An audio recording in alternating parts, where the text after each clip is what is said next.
Tonight, breaking news as the US Treasury Secretary reveals what the Trump administration might do to protect ships from Iranian attacks.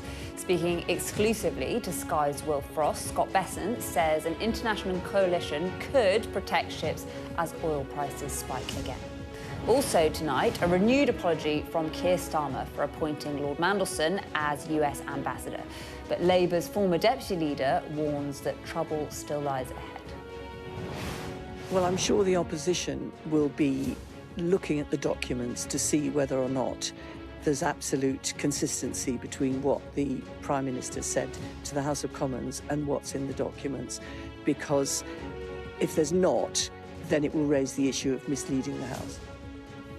The Defence Secretary tells the military to prepare to evacuate UK nationals from the Middle East if the Iran war escalates.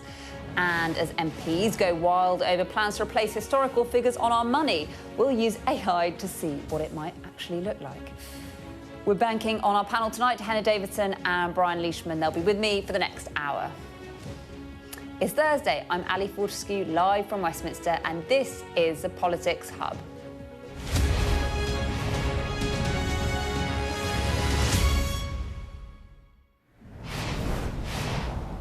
All of that to come, but first we're going to bring you some breaking news. The United States Treasury Secretary has given perhaps the clearest indication yet of the Trump administration's strategy to protect shipping affected by Iranian attacks in the Strait of Hormuz, as the conflict continues to escalate and oil prices continue to spike. Well, Scott Bessent has been speaking to Sky's Will Frost. He hinted that an international coalition might be formed. I'm pleased to say Wilf joins us now from Washington. Hi, Wilf. I mean, pretty rare for him to do an interview with a UK broadcaster. What did he tell you? Ali, good evening to you. So I had an exclusive 50-minute conversation with the US Treasury Secretary that began, 5 hours ago. It only finished about 2 hours ago because in unprecedented fashion, in the middle of the interview, we were interrupted. The Secretary had to leave. We were in the US Treasury building. He had to go across the road to the White House, to the Situation Room, no less, where he was beckoned by the President of the United States.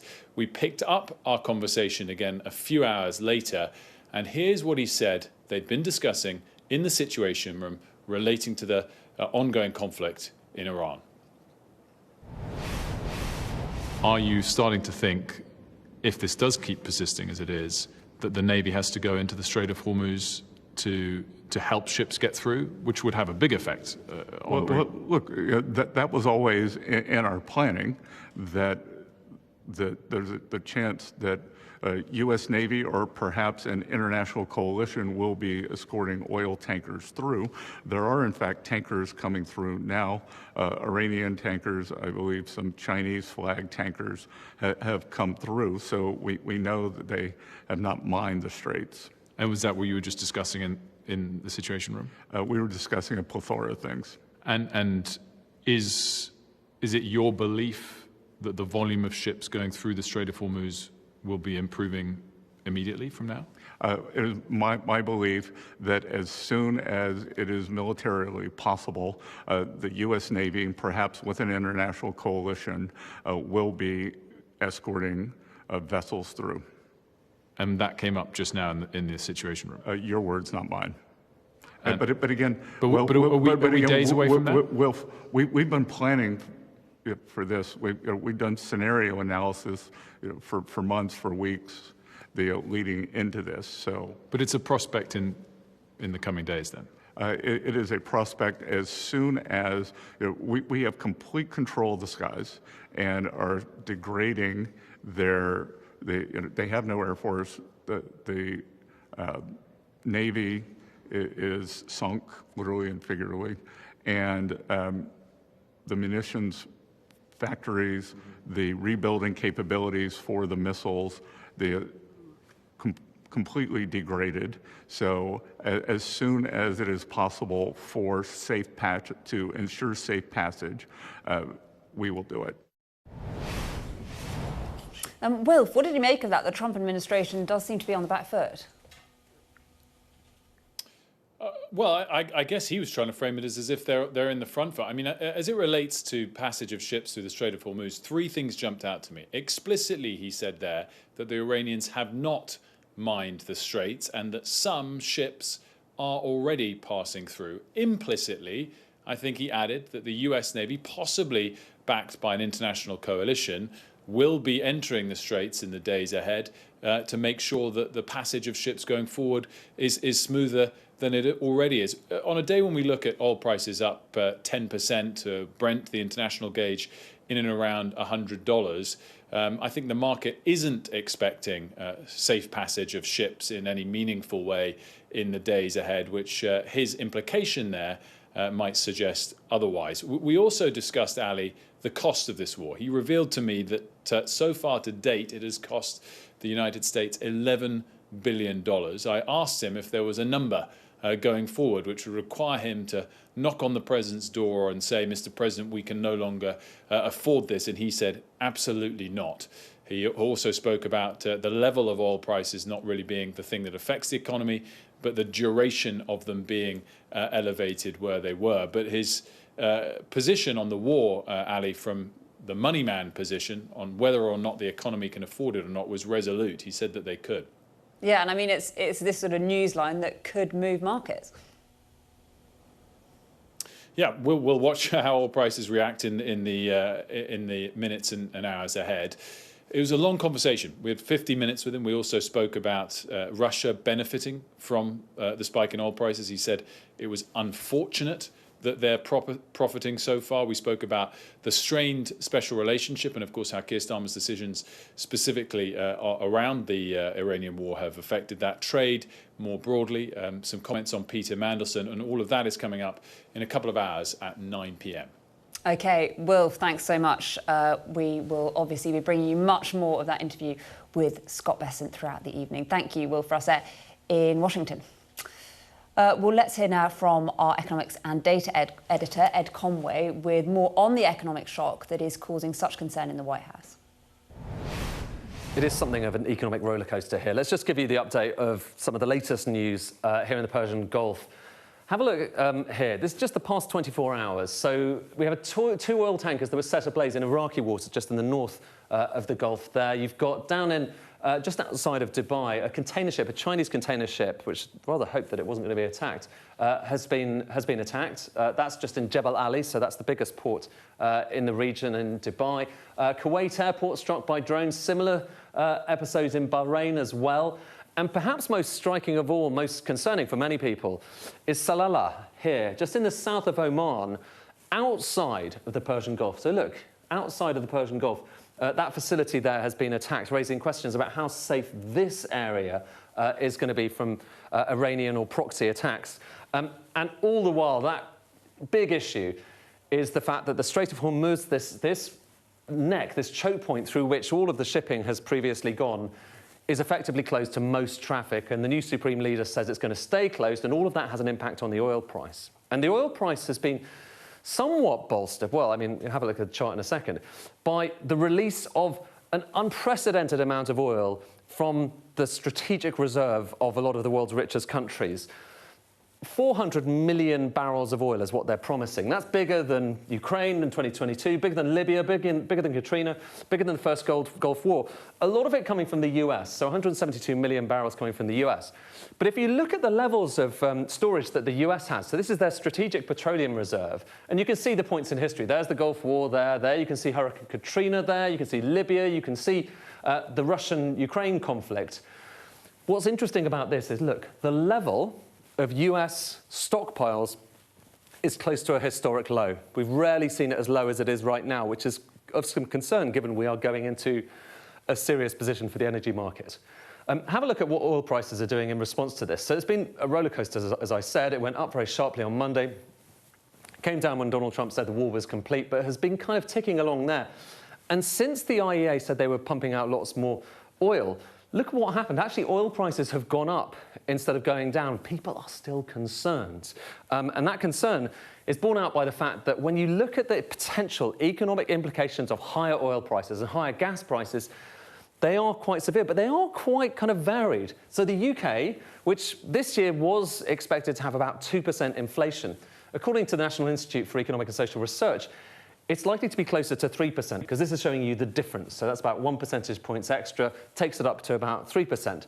But for someone like Canada, you're talking about, that only has 5% oil imports. It's a bigger oil exporter, so it's not as big an impact. Whereas for China, with 12% oil imports, it is a far bigger impact.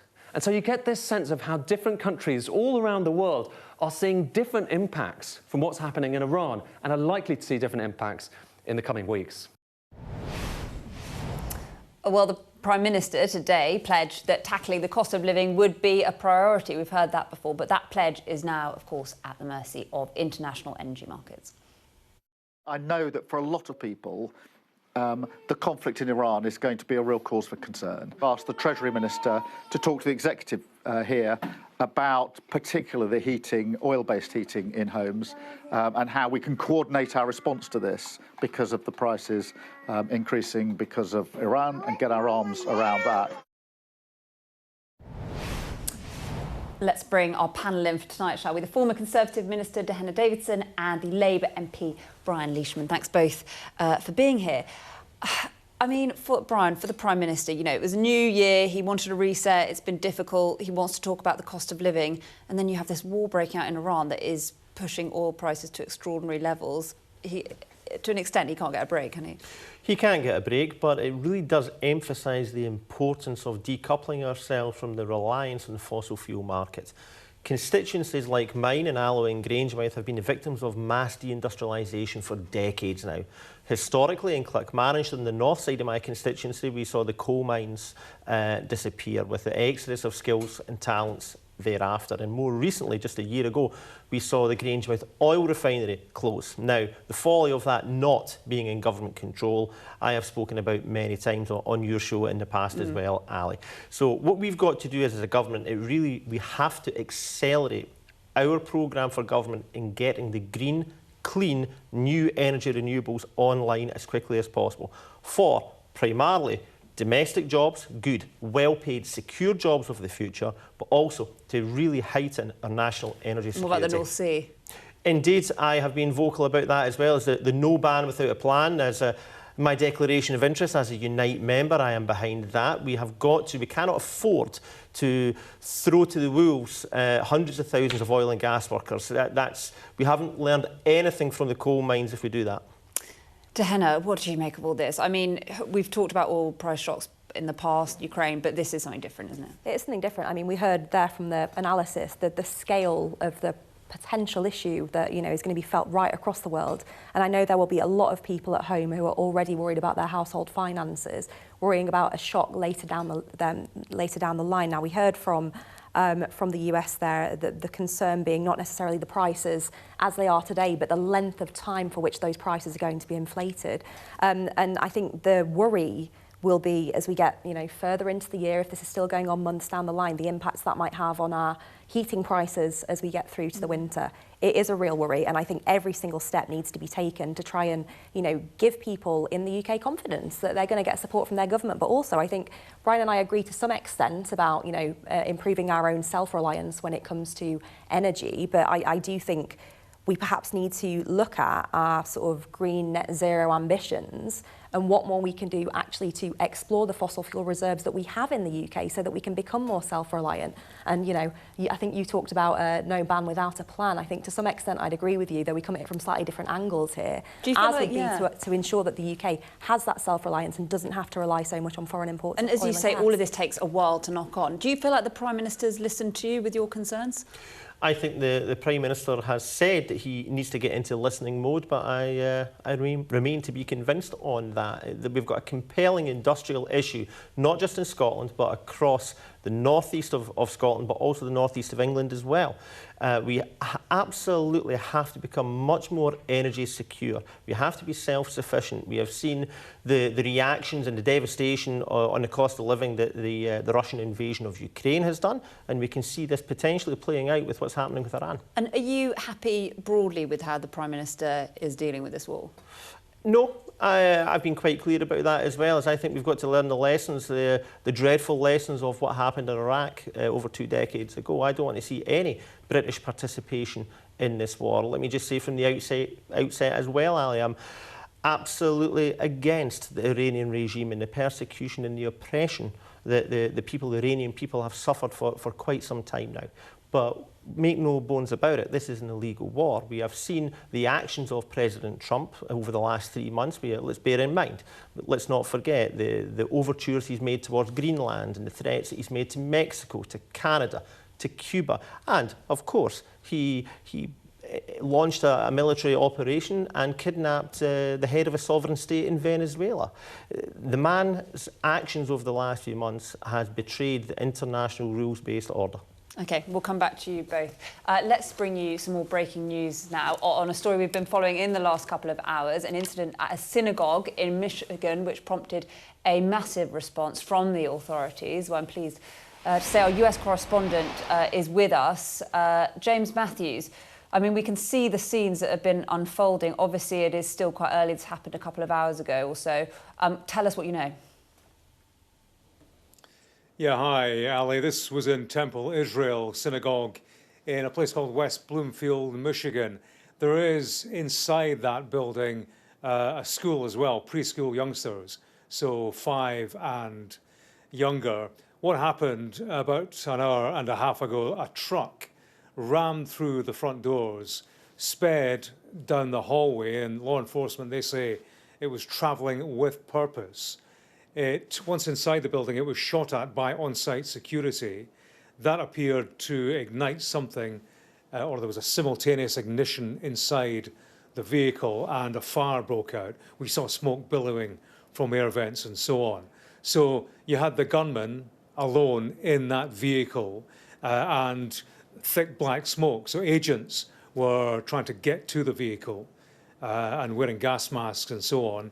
When they got to the perpetrator, they found him dead, having been engaged by the security that was on site in the synagogue itself. Everybody was evacuated from the building. No casualties have been reported other than the individual inside the car, the perpetrator.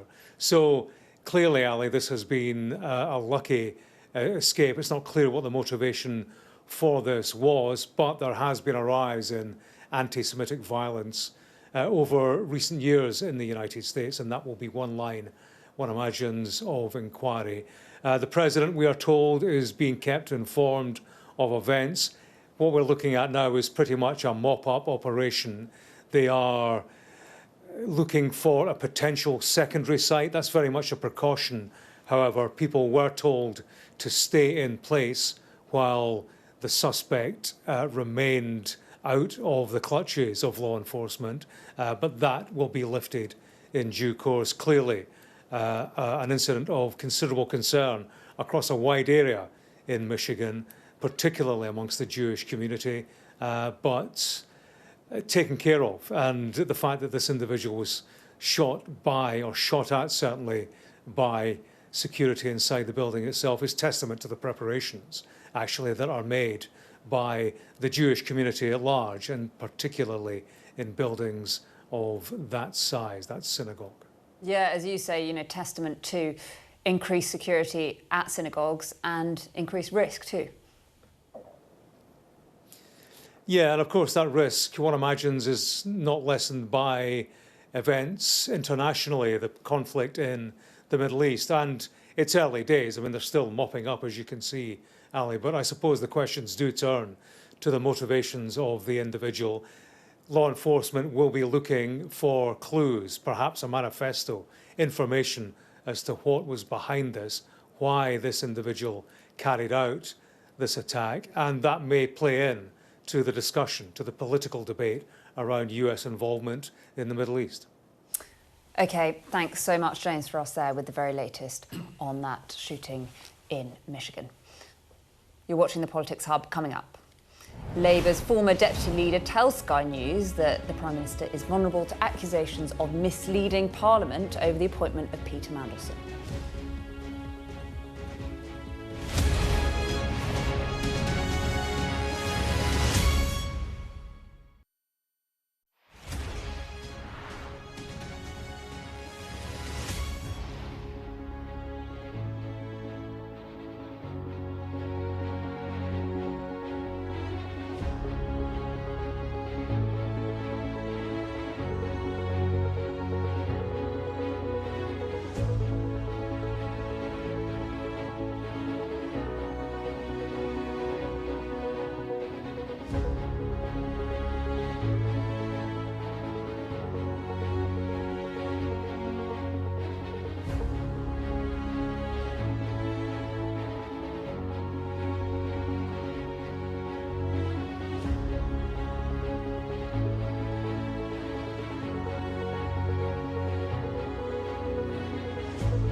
Next tonight, a day since the first load of documents relating to Peter Mandelson's appointment as US ambassador dropped, we've heard from the Prime Minister himself. He was out in Northern Ireland hoping to talk about the cost of living. Instead, the questions were about his pick for our man in Washington. It is the first time that we have heard from him directly, and he did take criticism head on. He said he'd made a mistake. Let me start where I must start, which is to accept, as I do, that I made a mistake in appointing Peter Mandelson.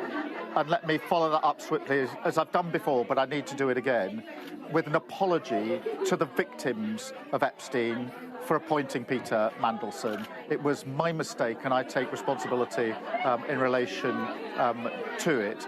The release of the information shows what was known. That led to further questions being asked. Unfortunately, because of the Metropolitan Police investigation, we can't release that information yet. But that doesn't take away from the fact that it was me that made the mistake, and it's me that makes the apology to the victims of Epstein, and I do that.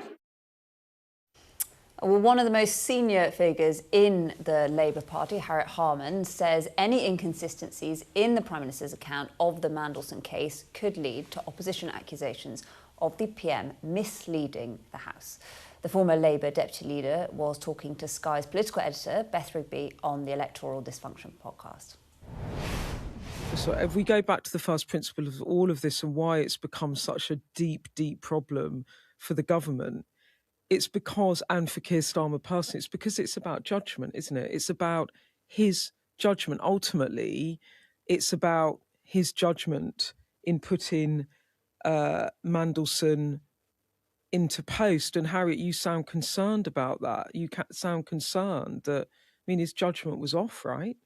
Yeah, and I mean, there were many of us who thought that even without knowing anything about the Epstein relationship, which, as Ruth said, was already to a great degree in the public domain, the fact that because of his actions, Peter Mandelson had been sacked twice before by a Labour government, and therefore why on earth would you have any trust in somebody whose actions had already required them to be fired twice? So I think that the Prime Minister has acknowledged his mistake, but the question at issue now is, how big of a mistake was it? I just want to ask you, Harriet, because when you started talking about what the Prime Minister had said in the Commons to MPs, all my red lights in my mind started flashing, and it took me back to another period with Boris Johnson and whether he'd misled the House. Is that the risk? Because you actually had to, you did the committee on that, didn't you? Is that where that's the danger for Starmer?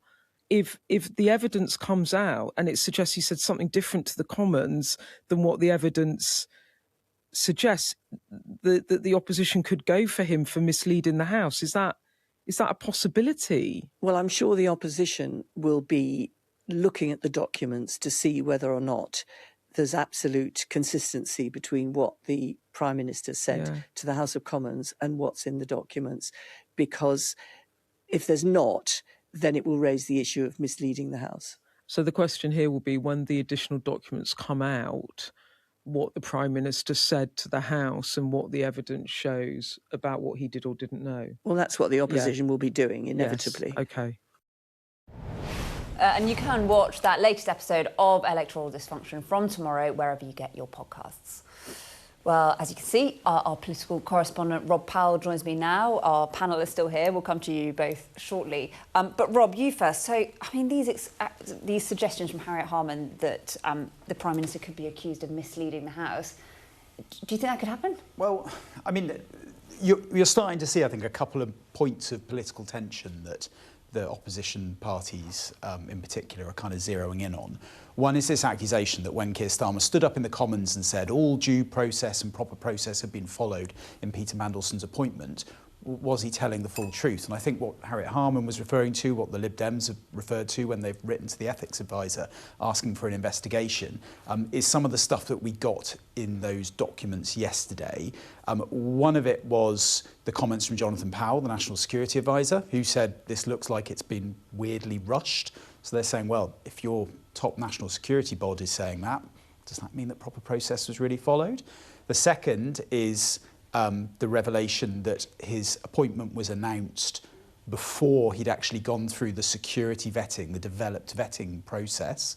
And then the third thing that people are pointing to is the fact that he was getting briefings and looking at confidential papers before he got the developed vetting clearance as well. Now, what Number 10 say is that that was all in line with the usual processes as they were at the time. They talk about him being a Privy Councillor, which meant he got some access to confidential documents.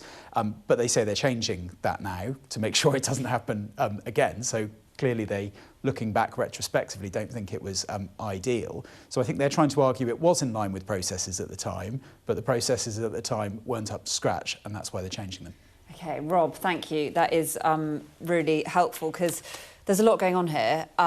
It was a really big day, and we should say, you know, we've heard a lot about, you know, his payout. This is also about victims as well, and the women.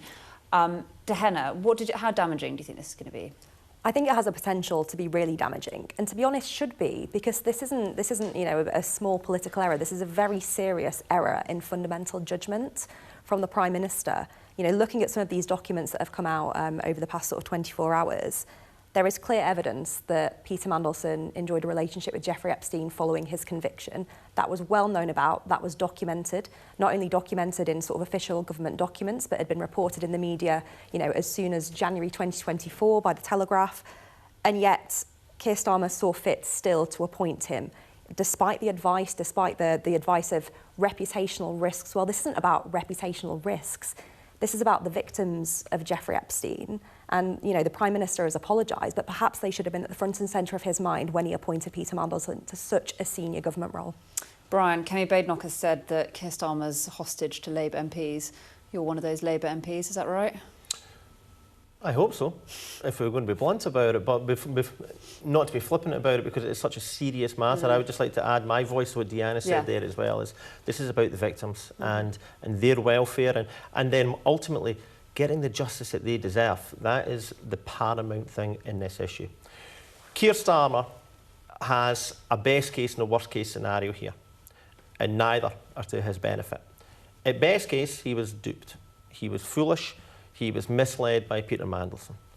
Worst case, he knew exactly who Peter Mandelson is, who Peter Mandelson was, who Peter Mandelson has repeatedly shown the British political establishment of which he is embedded in, who he works for. Now, there is no benefit there to Keir Starmer. He's either going to be found to be incompetent or complicit. Either way, I'm going to say it straight away that neither is good enough for the leader of the Labour Party or for the Prime Minister of the United Kingdom. So you think he needs to go? I have been consistent in saying that for quite some time on a whole raft of issues. This is a scandal of the political ages. Peter Mandelson, as I said, has shown for decades exactly who he is. He is embedded in the British political establishment. Peter Mandelson embodies one of the reasons why the electorate in this country are thoroughly sickened by politics and politicians. He has been sacked, I think, twice from office. He has shown exactly his interests. Yeah. I was talking to a Labour MP yesterday, I have to say, it's not as critical as you sometimes are of the Prime Minister, but they described it as being like you're married to someone that you're unhappily married to, but you don't want to divorce them because of the admin. You know, you've been in a party where there's been unhappiness with the leader and the leader's changed several times. How damaging is that? It's not easy, and I certainly think having 3 leaders in the space of, you know, not far off 12 months wasn't a good thing for the Conservative Party and its reputation. But I was one of those voices that spoke out against Boris Johnson over Partygate, because I think the Prime Minister then, former Prime Minister then, showed a serious error in judgment and, you know, allegations of misleading the House. We're in exactly the same position now, and I find the hypocrisy from some members of the Labour Party, not you, Brian, absolutely staggering on this point, actually. Staggering. Okay, thank you. Both. Well, we have been talking about women who have been victims of violence. Earlier today, there was a very moving moment in Parliament as the Home Office Minister, Jess Phillips, read out the names of the 107 women killed or suspected of having been killed by men over the last year. Here's a bit of it. Angela Chetty, Joanne Penny, Michelle Egg Bailey, Elizabeth Tamalore Odunzi, Nenena Chima, Yajaria Castro Mendez, Miriam MacDonald, Victoria Adams, Simone Smith, and Brigitte Razuli. I am grateful to the women of the femicide census for making sure that the previously incomplete lists, because the information was not known, that those women can be remembered. Let's bring Brian and Dehenna back in. Brian, how can we change this? Maybe this is a question for Dehenna, but make sure that more women are a part of these conversations. Well, we absolutely have to change something. There is an overwhelming sense, especially on social media. If we look at social media in its isolation, there is an overwhelming sense of toxic masculinity and misogyny. We're talking about a real devastating culture where it is such a dangerous place for females of all ages. Now, I look at it as well. I look at it as a father. Now, I'm very fortunate that my son is completely not like that. And every day I'm thankful for that. But when I do hear, I do attend secondary schools in my constituency as well, and I hear some of the stories that teachers tell me, that we really have to tackle this at source. And that means education is essential, it is immensely important, and we've got to look at trying to embed that into our school curriculum.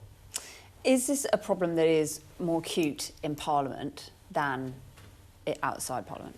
I don't think it is. I don't think female MPs, female politicians are special in getting abuse and misogynistic abuse. I think the scale of it can be different sometimes. I mean, there was a point when female colleagues and I would talk about rape threats, and we were so desensitised to discussing that topic. It took me mentioning it in earshot of someone else who wasn't of this world, who was horrified at the notion that someone might receive a rape threat from an anonymous online troll. But unfortunately, you know, women the country over, the world over, are victims of abuse, they're victims of assault, they're victims of sexual assault, they are victims of rape, they are victims of femicide, and something drastic needs to change. And I think the recent polling on kind of social attitudes that shows the younger generation, unfortunately, do have a tendency to think that a woman's place belongs at home, is something really worrying. And I think you're absolutely right, Brian, that the rise of social media and so-called influencers like Andrew Tate and others really needs to be examined and tackled at source, partly by, you know, banning accounts that are saying the sorts of things that should be giving us all cause for concern, assuming they are making such threats and going against the law like that. But also positive influencers, positive male role models for young men, so that they can see you can get on in life without talking women down. You can get on in life being a male feminist. Male feminism is a thing and should be a thing that's absolutely celebrated. So I think we need more of those positive male role models. One right here. Oh, thank you. OK, thank you. We'll come back to you. You're watching the Politics Hub coming up. The Defence Secretary tells the military to prepare to evacuate UK nationals from the Middle East and warns of Vladimir Putin's support for Iran.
Well, let's return to Iran, shall we? And the Defence Secretary, John Healey, today signalled that British forces needed to be ready in coordination with allies to evacuate UK nationals from the Middle East if the war in Iran worsens. Speaking to reporters during a trip to the UK's permanent joint headquarters at Northwood, that's the main base overseeing military operations overseas, Mr. Healey also warned that Vladimir Putin's hidden hand, as he put it, was likely helping Iran fight the war against the US and Israel. From day one of this conflict, from the point at which Iran started hitting back indiscriminately and widespread, we've had a team at the base in Erbil that's been pulling down drones, protecting themselves, but also protecting the base and other service people that they serve with there. It's part of a big operation stepping up our defences in the region from January onwards, and responding then when we saw the nature of the Iranian retaliation, widespread civilian, military, against many countries that just had no involvement in the conflict. And it's my job to make sure that we can protect our British personnel, our British citizens in the region, but also that we work as we have done to help defend our allies there too. Well, our security and defence editor Deborah Haynes was at that briefing and she has the latest. John Healey has been visiting commanders here at this big base which runs all British military operations overseas. He's been talking through different elements of the UK response to war in the Middle East. We've obviously sent a warship to the region. There are jets operating out of bases in Qatar and also Cyprus. He also said, though, that he's asked military planners to look at possible options to help with any future effort to protect shipping through the Strait of Hormuz, which have come under Iranian attack, and that has impacted hugely the price of oil globally, impacting the global economy. The UK only has limited options to be able to help in any allied effort to protect shipping, but interesting that that's what's being looked at. He's also saying that forces need to be ready if the conflict does worsen for potential evacuation operations. And he's also been talking about what he sees as a link between Russia and Iran. He says that people wouldn't be surprised to think about Vladimir Putin's hidden hand when it comes to support for Iran. There's not direct evidence that we heard today about that in terms of directing or helping in operations, but he said that there is evidence of the Iranians changing their tactics when it comes to operating drones, for example, learning from how Russian forces use these one-way attack drones against targets in Ukraine and applying them when they are launching their drones across the Middle East. And we learnt as well from one of the commanders here that actually drones, Iranian drones, are causing the worst damage in terms of the Iranian responses. OK, let's bring Dehenna and Brian back in, shall we? Dehenna, we haven't spoken really about Kemi Badenoch, the leader of your party's response. What did you make of it? Because she has faced some criticism for getting the tone wrong. She talked about Keir Starmer being scared. Do you think she's got the tone right? I think when your first thought, let's just go back a step. I mean, this situation is incredibly worrying, not just for those in the region who are affected, not just for cost of living, but for what it means for global security and global geopolitics. And when you are leader of a nation or hoping to be leader of a nation whereby your number one priority needs to be the national security of your citizens, protecting democracy and standing closely by your allies is of paramount importance.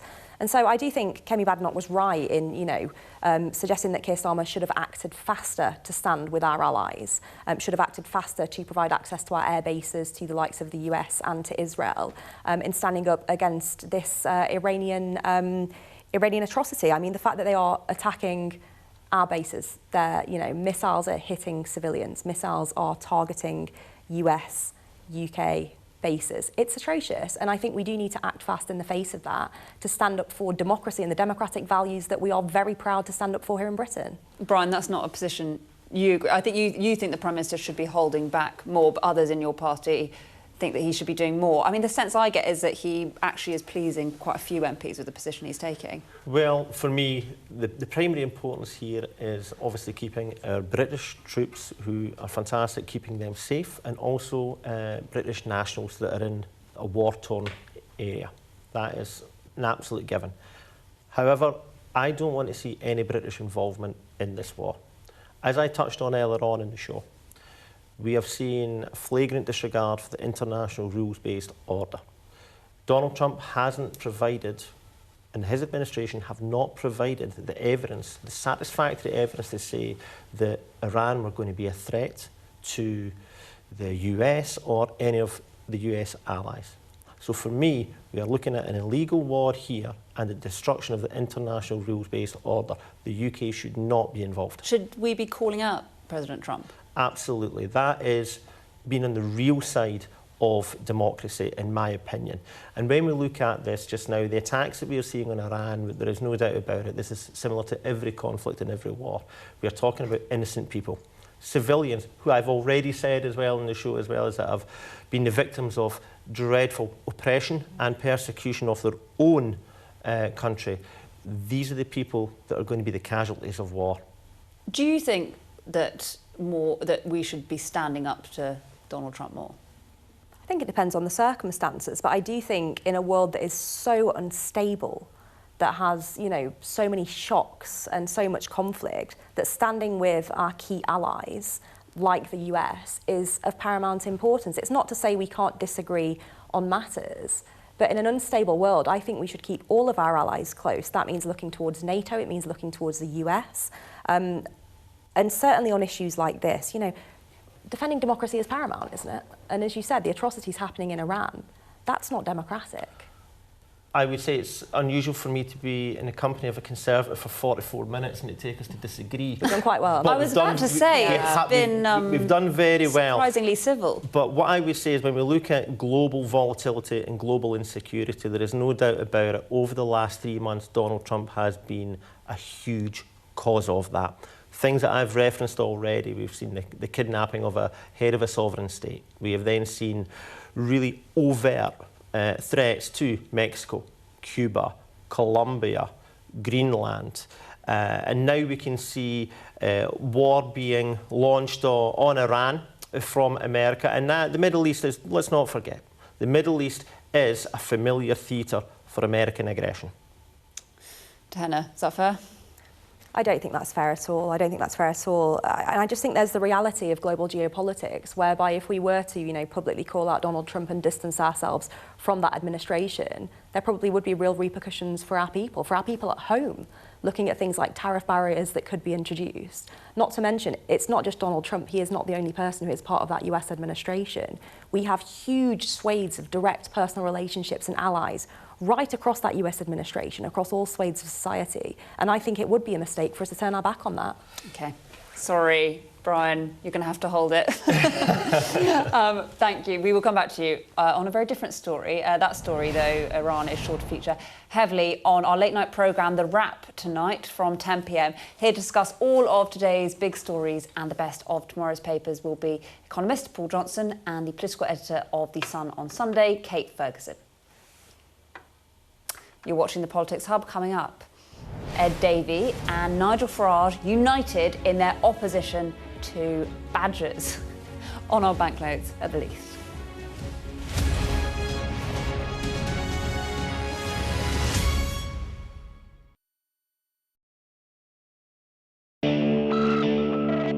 We're rolling. I'll tell you on another day on the podcast what that was all about. Welcome to the world. Come along for the journey. It'll be fun. Russia knows our weaknesses, but do you? This is the war game. There were a number of armed security. We want to discover, to find out what's really going on. Everything you need to know about British politics in about 20 minutes. I actually don't like political drama.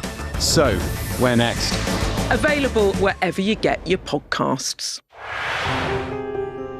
I'm James Matthews, and I'm Sky's US correspondent, based here in Washington, D.C. Do you fear a fourth indictment? Is it a draw? Does your government owe an apology to the British home children? Great to see you. Does your government owe them an apology? The fact that they were intercepted, does that indicate a military weakness on the part of Iran. No, no, no. Free, wherever you get your news. There's no doubting the strength of this hurricane as it roars through. You can feel a devastating power. It had been a difficult night in a deadly storm. Bang, bang. You can hear it hitting the windows. Our houses are okay. It's depressing. As bad as all of this is, it could have been much worse. Today, this land they call sacred is at the heart of America's electric car revolution. To me, it's a sacred ground. The white gold rush is a race that Biden doesn't want to lose. I've covered some of the biggest stories in the world. Donald Trump, 45th President of the United States, it would appear is about to learn his fate. Escort coming out! San Quentin houses America's largest death row. They rarely allow cameras onto the condemned block. James Matthews, Sky News. I want to be treated equally like everyone else. It's one step closer to getting out, to getting off death row. Sky News. Get the full story first. Mr. Trump, James Matthews from Sky News. Hey, James. Are you diminished by claims that you're a racist? Question? Mr. Musk, has your ignorance and ego cost Ukrainian lives? Vladimir Putin calls you outstanding. What do you call him, sir? He's from Sky News. He's from Sky News. He's entitled to ask me questions. Now, if you'd asked me at the beginning of the week what we'd be talking about at the end of the week, my answer may not have included badgers, but the Bank of England has suggested animals replace Winston Churchill on a new series of notes after consultation found that members of the public wanted to see nature on their money. But the bank's change of direction has put badgers in the political firing line, creating an unlikely coalition of Ed Davey, Kemi Badenoch and Nigel Farage. I think that removing Churchill from banknotes is erasing our history. I'm a huge fan of Winston Churchill. I think that he is very much believed to be this country's greatest wartime prime minister. This is not a problem at all. It's not something that needs to be solved. If anything, I think that they should be putting more historical figures on banknotes. I would quite like to see Margaret Thatcher on a banknote. I think she was Britain's greatest peacetime prime minister. But changing the pictures to put wild animals on them is a silly thing to do. I absolutely do not support it. Now they're going to take Winston Churchill off our fivers. Can you believe it? I can't think of a worse time to do this. With a war waging in Europe, we should be celebrating Britain's defiance of the Nazis and commemorating the sacrifices of the greatest generation, not taking Churchill off our banknotes. Our great British banknotes, produced by the Bank of England, and they have on them giant figures like Winston Churchill, and yet they're proposing we replace people like him with a picture of a beaver. No, I'm not making it up. This is actually what they're proposing. This is how PC mad and loony everyone's gone, including the Bank of England. I think it's absolutely crackers. As you see, our panel have been dragged into this. I should say, one shadow front bencher, Andrew Griffiths, went so far as to use AI to generate who he thinks should be on new notes. Darling of the right, Margaret Thatcher. Right, I'm not sure that'd be particularly popular with you, Brian, would it? Well, I have completely. When I was a sole trader, when I was a golf professional, I thought cash was an essential bit of the business. I always have thought that, but that behind you there, Ali, is the biggest advert to move to a cashless society that I have ever seen. So, send a chill down your spine. What I would say is, and you touched on it when you introduced the segment there as well, is Winston Churchill, wartime leader, defeated fascism across the world, preserved our democracy. And we can see this is not a woke manoeuvre. This is democracy in action, because well, that's it, isn't it? 44,000 people were polled, and 60% of those 44,000 said we want to see wildlife. So democracy in action. And people also voted for Boaty McBoatface. So, you know, can we, the public, be trusted? Dehenna, what do you think? Would you like this? Marvellous. I saw you literally recoil in your seat there, Brian, as it flashed up on screen. Now, I think I think it's wonderful that we can have historical figures on our banknotes, and I know there's always a bit of tension whenever those changes are made, but having Winston Churchill on there is absolutely right. Why shouldn't we celebrate our history and our heritage through our banknotes, which actually, I mean, I'm largely cashless, but for the sake of tourism, when people go and exchange their money and they see our banknotes for the first time, I want to see the best of Britain on there. So I would be very game for a Margaret Thatcher banknote. With the euros, you know, they've got bridges and infrastructure, because potentially you can't have, you can't have a French figure or a German figure because you're going to annoy the other country. What do you think? I'm going to continue the lightheartedness of the topic as well. And as a proud dog dad to miniature Dachshunds, he does not approve of badgers whatsoever. I think my bigger question who is... do you think should be on the banknotes, Hannah? Who do I think should be on the banknotes? Keep Winston Churchill on there, absolutely. You don't want to see a badger under any circumstances? I'm pretty agnostic when it comes to badgers more generally, but I think we have so many fantastic historical figures who have made Britain great, it's mad not to celebrate them. I think my bigger issue is why this is even happening at the moment. There is so much going on in Britain that needs the Bank of England to step up and play its part. So why on earth are we wasting taxpayer resource, taxpayers' money on a consultation on changing the blooming banknotes? That's what's crackers to me. We've disagreed a little bit in the last 10 minutes. Let's get back to that common ground. There are bigger issues than this. Well, maybe we can try to win opponents over, because we did actually ask AI as well to generate a mock-up of a note featuring one of the UK's most beloved wildlife creatures. There you go. Come on, can you argue with that? That is lovely. It's cute. Oh, look at that. I think badgers deserve a place in British history. What have they ever done to you? Absolutely. I prefer that graphic, I have to say. Much prefer that. You said they're in the political firing line. It's the second time in a few years, isn't it, with the badger call? They're in the firing line a few years back as well. I don't know. I think if we are going to modernise and we wanted to look at, we could even do some special edition. I should say we have heard from the Badger Trust actually. They say they embody some of the very best traditional characteristics of our nation. Well, there we are. Maybe it's time. You know how we have sort of special edition postage stamps. Maybe we need some special edition banknotes. And Harry Styles is about to be on tour again soon. Maybe he could feature. Would you get a Harry Styles on your banknote? I would get a Harry Styles on my banknote. Would you have a Harry Styles on your banknote? As the modern face of British culture. Would you have a Badger or Harry Styles if you had to choose? I would go, if I had to go for proportional representation, I would go Badger, Styles, and not Thatcher. Anyone but Thatcher. Anyone but Thatcher. What do you think it says that the public voted for wildlife over politicians? We're a nation of animal lovers, and I think that or that politician is, haters. Well, I'm trying to see the good. I'll be honest. I'm trying to see the good.